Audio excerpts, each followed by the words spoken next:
Le doy la palabra al profesor Vallespín, el comandante Vallespín, del que voy a, del que voy a leer unas breves líneas de su currículum, muy conocido por todos ustedes. Bueno, el capitán de navío José Vallespín, el comandante José Vallespín Gómez, que hoy está en retiro, desarrolló una carrera naval a lo largo de su vida profesional activa fundamentada sobre todo en destinos de buques de superficie y estados marinos, tanto nacionales como internacionales.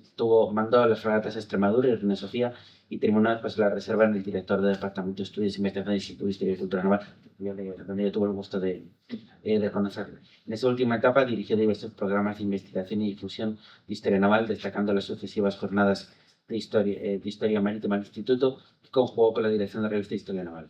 Ha presentado ponencias en diversos congresos de historia naval y militar y ha sido conferenciante en diversas instituciones académicas, pero si me permiten, además, les diré que tuvo el gran acierto de convertir la revista Historia Naval en una revista aún más prestigiosa de lo que ya era. O sea que, muchas gracias.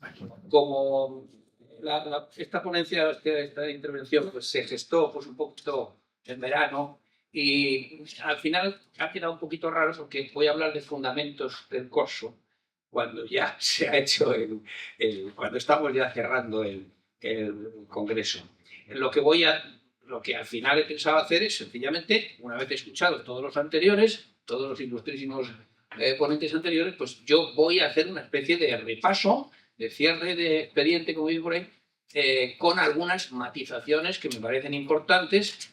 Algunas cosas voy a repetir, pero porque son realmente fundamentos del curso, y otras cosas son mías, ya digo, matizaciones o incluso alguna novedad. A ver si funciona esto bien. Tengo que apuntar aquí. Bueno, en la pantalla tienen a ustedes el guión que voy a seguir, pero es por poner un guión, porque voy a hablar de una manera bastante fluida y bastante libre. Y si, por supuesto, si alguien quiere interrumpirme a mitad de la presentación por alguna cosa que no quede clara, por mí no hay ningún problema. No sé qué quiere Fernando, pues seguro que dice que no. Totalmente. Ven para el conferencia. Entonces, a ver si consigo que esto me obedezca. Es que estoy usando un programa. Sabotage. Me parece. Otra vez ahí. No, esto es culpa mía. Esto no es culpa de Fernando, es culpa mía que me he comprado el programa. Ahí está. Me he comprado el programa Mindjet para poder hacer estas cosas mejor y más. Es impresionante, lo recomiendo a todo el mundo. Programa Mindjet para trabajar con ideas que me hace automáticamente, casi automáticamente, me hace la presentación. Bueno, primera observación general. La historia, para mí, yo soy un aficionado, fui director de la revista de Historia Naval, pero yo era gestor nada más, yo no soy historiador, ni mucho menos. Pero bueno, me gusta la historia, me he dedicado y algunas cosas he aprendido. Bien, una de las cosas que he aprendido es que la historiografía, es muy imperfecta. Es decir, las cosas que suceden las observan algunas personas, algunas las registran y luego vienen los estudiosos a sacar lo que ha quedado registrado y explicarlo, y continuamente explicarlo con lenguaje moderno para que la gente moderna pueda entender el pasado. Siempre tenemos el defecto, todo el mundo, de que vivimos en el mundo que vivimos y tratamos de creer instintivamente que el mundo anterior era igual. No era igual y hay que hacer un esfuerzo muy grande por darse cuenta de que hoy las cosas son diferentes. Bien, una de las cosas que sí que es permanente es que además de que la historiografía es imperfecta y se pierde muchas cosas y malinterpreta algunas, y algunas veces se miente descaradamente, eso lo pone, lo tienes que demostrar que lo ponga en un documento. A ver, los documentos mienten como hablan en muchísimas ocasiones. Y esta imagen que pongo aquí sencillamente es ese espíritu de la humanidad permanente de que hay muchas cosas que yo no quiero hablar, yo no quiero contar, yo lo sé, pero no lo voy a contar porque no me conviene o porque es vergonzoso, etcétera, etcétera. Todo esto como primera observación de que lo que voy a decir, estamos hablando de un tema. A ver si consigo que ahí.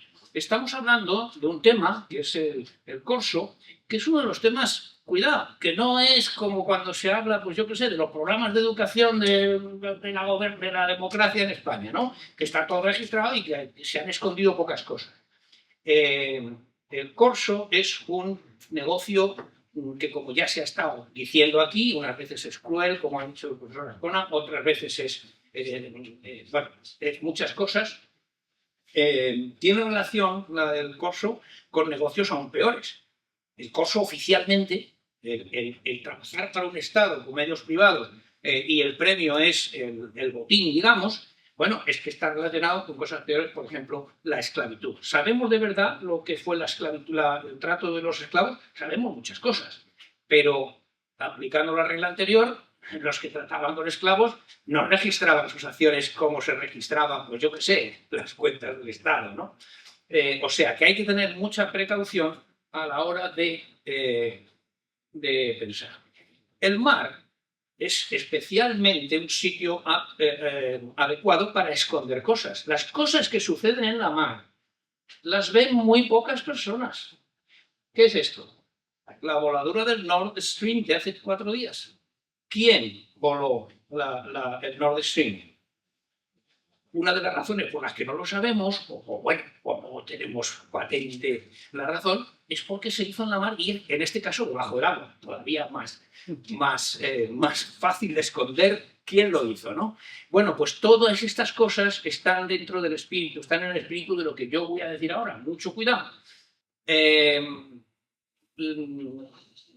dónde sale el corso? El corso sale, no nos engañemos, de que al principio de todo, cuando todavía casi no había estados o los estados eran muy simples, había crimen, por supuesto, en tierra y había crimen en la mar. Había ladrones y había asesinos. ¿Y cómo llamamos al crimen en la mar? Piratería. Y aquí tenemos una imagen clásica de Dionisios combatiendo la piratería en el mundo, en el mundo romano. Esto es más viejo que el andar a pie. La piratería, conforme se va civilizando, se va convirtiendo en otras cosas. Venimos de un mundo en el que San Agustín, venimos de un mundo que era terriblemente cruel, despiadado y no había reglas. Estoy hablando hace 4.000, 6.000 años, ¿no? Y el mundo se va civilizando. Y lo que antes era puro crimen, en los estados van imponiendo lentamente el concepto de la justicia, el concepto de la reprensión de la justicia. La piratería que ha salido antes con los romanos, hubo un caso de un pirata en tiempo de Alejandro Magno, que Alejandro Magno lo apresó, consiguió apresar a aquel pirata que se estaba haciendo de oro, como todos estos que hemos mencionado, y lo llevaron a su presencia, le hizo una especie de juicio, y la defensa, que esto lo cuenta San Agustín, la defensa de este pirata fue, sí, Alejandro, tú que eres un gran señor, eres un emperador, tú me acusas a mí de ser pirata, y es verdad, yo soy pirata, que no soy pirata privado, es decir, lo hago por ti. Pero tú eres un pirata geoestratégico porque tú te dedicas a ir a los países y no robarlos. Parece ser, según cuenta San Agustín, que Alejandro Magno dijo, tiene toda la razón, y lo dejó libre. Porque efectivamente una cosa es la piratería ejercida por un individuo, esa es reprensible, y otra cosa es cuando la piratería la hace una nación. Eso no, porque sobre todo si la nación es más poderosa que los demás. Bien, todo esto son ideas filosóficas, creo que ahora iré entrando en cosas más concretas. Bien, a ver un momento, que está, lo ve aquí. La guerra, antes que esta, ahora hablo de esta. Bueno, sirve de introducción también, porque al fin y al cabo aquí tenemos a Russell Crowe haciendo del capitán Joe Cowley, que era un marino de guerra, ¿verdad? ¿Qué es la guerra? La guerra es la civilización de lo que eran antiguamente las luchas tribales y las luchas de las bandas y las aldeas, etcétera, etcétera. La guerra, como he dicho antes, las naciones se van civilizando, la guerra se va civilizando y se van creando reglas de la guerra. Al principio la guerra era totalmente a sangre y fuego. Cuando llegamos ya al siglo XVIII, y ahora voy a volver atrás, es verdad que en tiempos del siglo XVIII, bueno, esto ya es siglo XIX, la guerra ya ha adquirido unos tintes muy regulados, y hay tribunales y hay casi leyes de la guerra. Hoy en día no digamos, ¿no? Pero volvemos a lo mismo. ¿De dónde viene la guerra naval? La guerra naval al principio se hacía por medios piráticos. Es decir, cuando alguien quería oponerse a otro estado, pues lo que hacía era, le hacía la piratería y no tenía excesivos excesivos, ¿cómo se dice?, remilgos, ¿no? Porque consideraba que estaba haciendo la guerra. Lo que pasa es que hoy ya no lo consideramos guerra porque no cumplía las normas que nos hemos acostumbrado a exigir a los que hacen la guerra. Pero la guerra siempre ha sido un asunto muy sucio, siempre. Hombre, hay alguna guerra justa y esas cosas, pero si uno se pone de un lado, dice, hombre, mi parte hace una guerra justa, pero del otro lado siempre dice que esa guerra es injusta. Y es que la guerra es un asunto cruel. El profesor Azcón hace un momento decía que los piratas, los corsarios eran terribles. Bueno, los ejércitos han sido siempre terribles. Bueno, los americanos tiraron dos bombas atómicas, o sea que es que esto no estamos descubriendo nada nuevo. Bien, entonces, concepto, la guerra en tierra, en la Edad Media, por ejemplo, ¿quién la hacía? Las huestes de los señores feudales. Ya empiezo a hablar de lo que es el corso y lo que no es el corso, el Estado. Las guerras medievales las hacían personas privadas. Los señores feudales eran personas privadas. ¿Quién era el señor feudal superior? El rey. Y el rey montaba una guerra con sus señores feudales y cada uno ponía sus huestes. No había lo que hoy llamamos ejércitos regulares. Eso es muy posterior, eso ya es prácticamente del siglo XVIII. En la mar, lo mismo. Las guerras primeras se hacían con gente privada. Casi todas lo que llamamos hoy la Marina de Castilla, la Marina de Aragón, la Marina de España, hasta el siglo XVIII prácticamente, son siempre esfuerzos privados que se ponen al servicio de la corona. En ese sentido, eran corsarios. Con esto, lo que estoy traduciendo es la idea de que la diferencia entre ser corsario y ser marino regular de una armada es una cosa moderna. Antiguamente eso prácticamente no existía. Si eso ha quedado claro, creo que he añadido algún poco de claridad a todo esto. Bien. Entonces, viene aquí la cosa de que en el siglo XVIII ya estaba todo bastante regulado, pero aquí tenemos a Russell Crowe, al capitán Jack Aubrey, que en una de las novelas, que es la que da origen sobre todo a la película, es la patente de corso, es el título del volumen concreto de la colección de Jack Aubrey sobre la que se monta. En la patente de corso, Jack Aubrey, que es un oficial de la Marina Británica, va con patente de corso. Y esto pasó mucho en el siglo XVIII, incluso con españoles. Hay continuamente, ahí en los archivos nuestros, casos de que fulanito va al corso. Y ese corso, efectivamente, no era como el que luego voy a explicar ya más moderno, que era solo la interdicción del tráfico marítimo con medios de las armadas. No, no, esto era a sueldo. O sea, te ibas a llevar el dinero del precio. En la escena para mí, más importante de la película, Russell Crowe se agarra a los obenques porque van a saltar el barco francés. Y dice, se pone serio, coge el sable, o por lo menos así lo recuerdo yo, y dice, ¡por la patria! ¡Por la reina! Y luego se le goza una sonrisa y dice, ¡y por el botín! No sé si lo recordáis.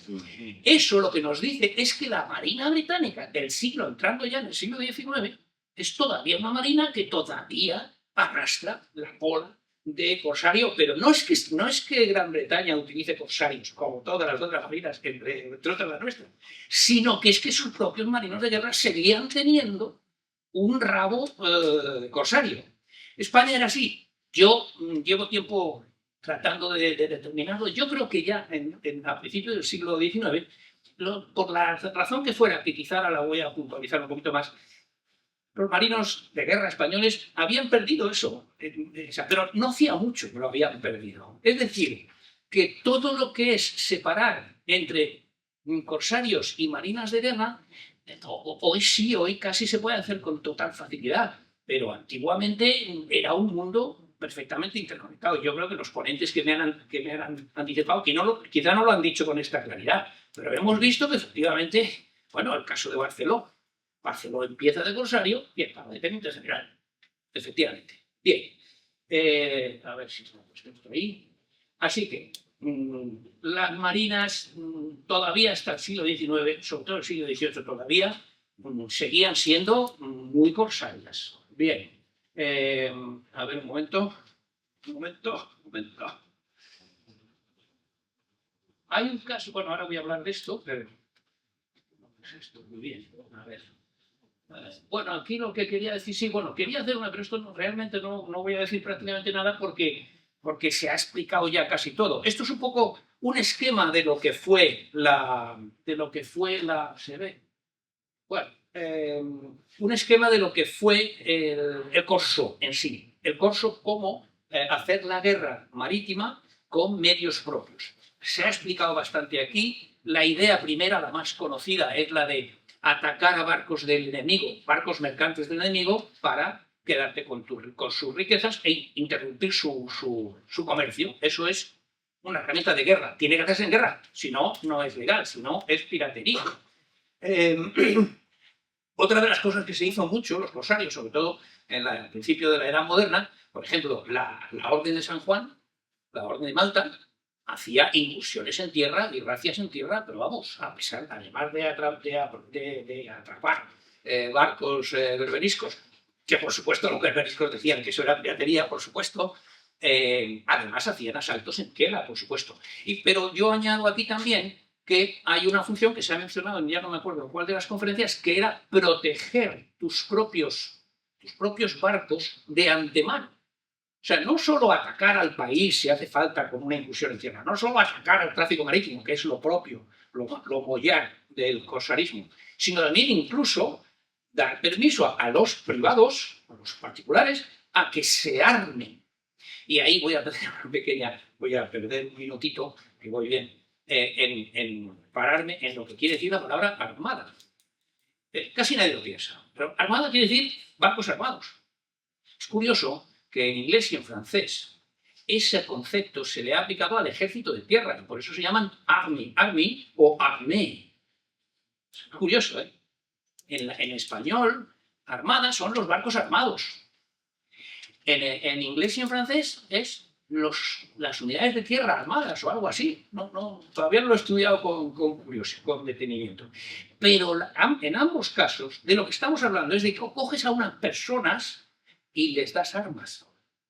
Cuando estuve en la piratería, una de las cosas típicas era encontrar un barco de aquí en Somalia, estuve en Somalia, ahora lo explicaré un poquito más, y entonces había gente que reaccionaba enseguida, porque llevan armas, son piratas. Yo decía, un momento, que aquí va armado todo el mundo, ¿eh? Esto es como el lejano este de los americanos. Aquí va armado todo el mundo. O sea, aquí unos pescadores están pescando y tienen sus fusiles al lado. ¿Por qué? Porque les pueden atacar en cualquier momento. Los piratas, los ladrones, ¿vale?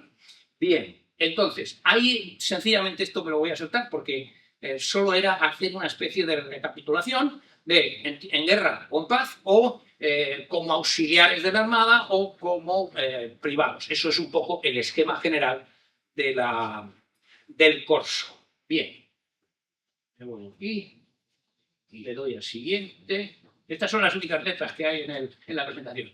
Barbarroja. ¿Qué es interesante de Barbarroja, el berberisco?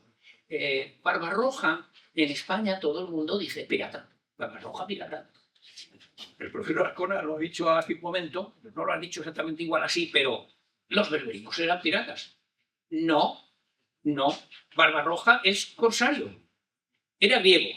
Se pasa al bando, digamos, otomano, a través de la zona berberisca, y claro, para nosotros era un pirata. Para ellos no, para ellos era un corsario que luego acaba, igual que Barcelona, acaba de almirante de la flota turca. Tengo algunas reticencias con la palabra almirante, y a la derecha he puesto una imagen de la batalla de Preveza, en las que él era almirante con mando de la flota.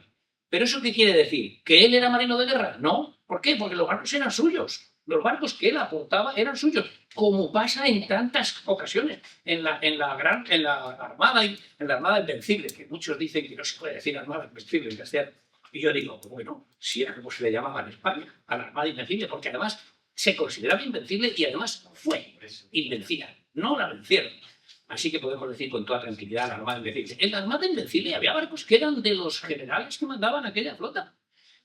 ¿Eran corsarios o eran marinos de guerra? Ahora estamos acostumbrados a decir que eran marinos de guerra. Es verdad que la nación ya se estaba formando y ya estaban poco a poco acercándose al concepto de un escalafón en el que ya ingresabas en la carrera. En el siglo XVI, no.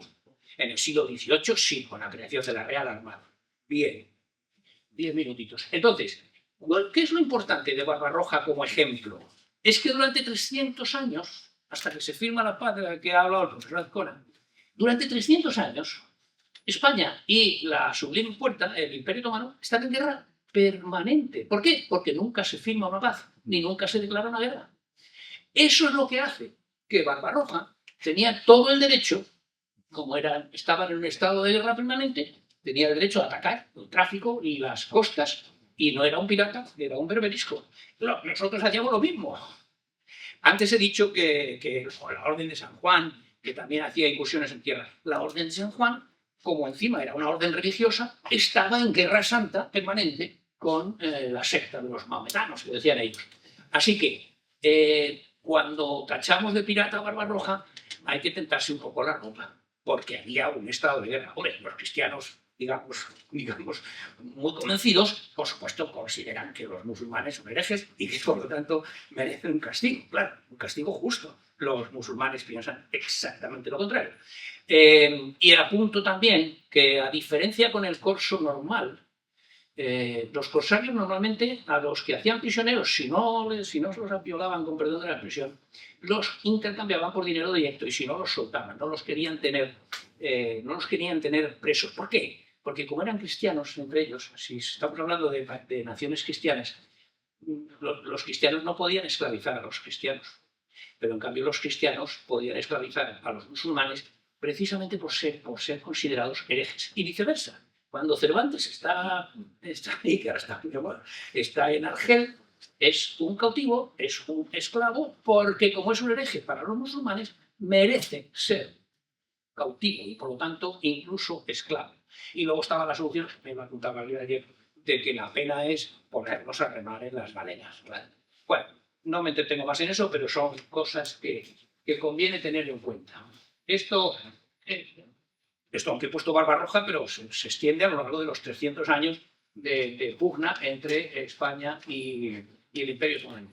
Un recuerdo para el almirante Guillén, que es el que sacó los archivos de la Armada, los puso en funcionamiento a partir de la Guerra Civil, después de la Guerra Civil, una persona muy particular, y este es el catálogo que ya hemos hablado, y ayer la mayor parte de ustedes lo vio, pero señalar que en el Archivo Histórico de la Armada, que tiene dos sedes, con Sebastián Elcano y Álvaro de Bazán, es un solo archivo, pero dos sedes, tenemos una sección concreta, no sé si es tanto los price papers o no lo sé, yo no lo he estudiado, pero sí que conviene traerlo como recordatorio de que efectivamente nosotros también tenemos un montón de papeles del siglo XVII, no, pero del siglo XVIII ya hay muchísimos. Y aquí aprovecho para decir que el almirante Guillén, en la introducción de este catálogo, dice muy claramente una cosa muy importante que tiene relación con lo que hemos dicho al principio. En España se consideró siempre el corso una cosa vergonzante. Vuelvo a lo primero. Vergonzante. ¿Por qué? Pues a lo mejor es porque eran católicos, no lo sé. No lo sé. Yo creo que sí, pero que vengan otros especialistas y lo digan. Por ser católicos decían, no, cosas que no se pueden hacer. Los protestantes siempre han sido más laxos en eso y venga, anchas Castilla. Entonces, dice el almirante Guillén que hicimos corso a nuestro pesar, y se está refiriendo al siglo XVIII, que es cuando empieza a haber documentación, y dice, y a la contra, es decir, que lo hacíamos porque nos lo hacían nuestros enemigos. Eso, para el bien del prestigio de España, yo creo que es verdad, era una apreciación del almirante Guillén. Bien, seguimos avanzando, que ya me queda muy poco tiempo. Mira que esto no funcione más rápido. Bien, se acabó el corso en 1905, como dicen los libros. Sí, el corso, tal y como se había convencido hasta entonces, como privados que hacían la guerra al servicio de los estados, sí se acabó porque en 1856 o 60, después de la guerra Crimea, Francia e Inglaterra acuerdan no hacer más corso. ¡Ah, qué novedad! Es parecido a la prohibición de la esclavitud. ¿Por qué prohíben los ingleses la esclavitud? Porque sus economistas ya se dan cuenta de que es mejor pagarle un sueldo al trabajador que no tenerlo de esclavo, que te cuesta más dinero. Y aunque te ahorras el sueldo, pero le tienes que alimentar y trabaja mucho peor. En cambio, si le pagas un sueldo al peo, el tío trabaja mejor. Esa es la razón por la que los ingleses dicen hay que acabar con la esclavitud. podría extenderme con esto, pero no es el tema. Entonces, cuando llega la Primera Guerra Mundial, este es un barco corsario alemán, pero estos barcos corsarios son muy famosos y los he traído para aclarar que aunque se habla de los corsarios alemanes, los alemanes, por supuesto, utilizan la técnica del corso porque el Imperio Británico tiene un comercio inmenso y lo van a atacar con los medios con los que podían contar, porque no podían enfrentar una armada como la que tenía la británica. Pero no eran verdaderos corsarios porque los mandaban, estos barcos los mandaban oficiales de la Armada. Y voy a saltar directamente a dos de la Segunda Guerra Mundial. Este es de la Primera Guerra Mundial, eso. Vaya, me he equivocado. Este es de la Primera Guerra Mundial. Duró 2 días, porque los ingleses lo apresaron y lo hundieron en 2 días. Pero es que, no, este es Primera Guerra Mundial. No. Este es muy gracioso porque es el Seattle, que lo habían detenido. Era americano, lo detuvo la Gran Bretaña por sospechas de contrabando. Y cuando una dotación de presa lo va a llevar a puerto, lo intercepta un submarino alemán y se lo apropian. Es muy gracioso. Y lo arman, era un barco de vela. Y como era un barco de vela, era muy inofensivo. Y en aquellos tiempos de la Primera Guerra Mundial hizo una campaña muy exitosa. La historia es curiosísima. El Seattle, recomiendo que lo lean, pero no era un verdadero corsario. Pero creo que vale la pena mencionar no me acuerdo el nombre del barco, pero este es un corsario también que tuvo un poquito más éxito, que lo mandaba un oficial de la Marina Alemana, que luego acabó siendo almirante de la República Federal Alemana después de la guerra, que todo el mundo, los ingleses, reconocieron que era un auténtico caballero. Este era un corsario contrario a los casos de las. Pero insisto, ya no eran corsarios. Y ya me queda nada para decir que hoy en día hay corsarios. Esto es un ejemplo de mercenarios. Los corsarios son los mercenarios de la mar, ¿cierto? ¿Alguien tiene alguna duda? Los corsarios son los mercenarios de la mar. Trabajan a sueldo. En la historia militar, el mercenario está presente enormemente. Esto es el Home Artillery Company. Está en el centro de Londres y es una compañía de guerreros que no se sabe bien si son del ejército, si son privados. Yo creo que son privados. Es una compañía muy curiosa que tiene este pedazo de camping ahí en medio de Londres, no exactamente en medio de Londres, tiene un castillito, que lo vamos a ver aquí, a ver si no me equivoco, tiene un castillito, este es el Armory House, en pleno Londres, ¿y esto dónde está? Este campo y este tal. Pues esto es Londres, pues esto está ahí arriba, al borde de la City de Londres. Es el ejército privado, la conclusión es que es el ejército privado de la City, que es una entidad tan independiente del Reino Unido que la reina británica tiene que pedir permiso para entrar en ese recinto de Londres. Sigue habiendo y compañías ya más públicas, que son mercenarios públicos y que actúan en la mar, pues esta es una rusa que he sacado, que ya no me voy a extender, pero de estos salen del grupo Wagner o al revés. Pero bueno, ahí tenemos el grupo Wagner y en Estados Unidos, Blackwater, que ya ha cambiado de nombre. Hoy hay mercenarios a tutiplén y los hay que son, digamos, corsarios porque actúan en la mar. Y esto ya es para terminar. ¿Todavía tengo un minuto? Sí, un minuto. Bien, estos son los piratas somalíes. Atalanta, piratas somalíes. La cuestión es, cuando yo estuve allí, yo vi cosas que no puedo contar, que están bajo secreto militar. Yo vi cosas, yo era jefe de Estado Mayor de la Operación Atalanta, allí, en la mar. Yo vi cosas que no las puedo contar. Estos son los piratas, ¿lo ves? Pues no son los piratas. Estos son actores, pero a que parecen piratas. El otro día se habló, ¿no podían ser corsarios? ¿No puede ser que estos tías fueran corsarios? Hombre, a ver, pero atacaron un barco americano. Atacaron un barco americano en unas circunstancias que yo cuando lo vi digo, ¿pero esto qué es? ¿Cómo pasa esto? El capitán Phillips se metió donde no se tenía que meter, a conciencia. Y el capitán Phillips trabaja para un área externa de la Marina Americana. El barco, el Miles Alabama, era un barco que era de Miles, danesa, pero al servicio del Ministerio de Defensa norteamericano. Y van y lo asaltan. Y entonces dice uno, ¿no será una trampa? No, ¿cómo vas a hacer la trampa si lo asaltaron de verdad? Y yo digo, la película es muy creíble y son y son actores. Ahí lo dejo. Y con esto, y un bizcocho, yo creo que terminar. Antes de dar la clausura, que muchas gracias al profesor Azcón, al comandante Vallespín, por querer cerrar nuestro seminario. Ha sido dos charlas auténticamente fantásticas. La verdad, ya ahora me voy a ir cabreado porque es que ya me han desmontado el Capitán Phillips, que ya sabía yo que había formado parte de la reserva del Sea Lift Command, pero bueno, oye, tenía su... Estos americanos son muy hechos para adelante, pero bueno, me tocará leer un poco más, aunque está todo bajo secreto de sumario, salvo sus memorias. Pero bueno, de cara ya a la clausura, para cortar la grabación y ya pasar al debate, en el que ya pueden ustedes hablar libremente y tal, pueden criticar a todo el mundo, a la marina mercante, a quien sea, eso ya da igual. Simplemente nada, quería decir que han sido 2 días fantásticos, hemos tenido un nivelazo de ponentes y de preguntas. Yo, que no sé nada de corso, me voy que he aprendido cosas, muchas cosas, mejor dicho, pero yo solo sé de barcos y de construir barcos y tal, y de lo más no sé nada. Pues para mí ha sido un verdadero placer y cuando Milagrosa quiso que este año lo dedicáramos a esto, pues fue una grata sorpresa. Me toca agradecer muy especialmente a María Saavedra y a Eduardo, que ahora mismo no está. María como directora de la cátedra del grupo y Eduardo como coordinador, toda la gran organización que se han montado. A Luz también, que no se me olvide, que le hemos dado 2 días tremendos. Y también muy especialmente a Rodrigo, nuestro grupo vocal de ingeniería, que le hemos sacado aquí de sus ocupaciones navales y de software, para que hemos tenido aquí para presentar y eso está muy bien. Y nada, pues muchas gracias. Esperemos que el año que viene sea una ponencia sea un seminario igual de bueno. No sabemos de qué vamos a hablar. Yo quiero hablar de submarinos, pero no va a haber tal. Pero bueno, si hablamos de temas navales, pues me gustaría el año que viene podamos contar con Larry Ferreiro, con lo que llevamos ya varios años para tratar de contar con él. Pero bueno, nuestras normativas internas es complicado, que buen hombre vive en Estados Unidos.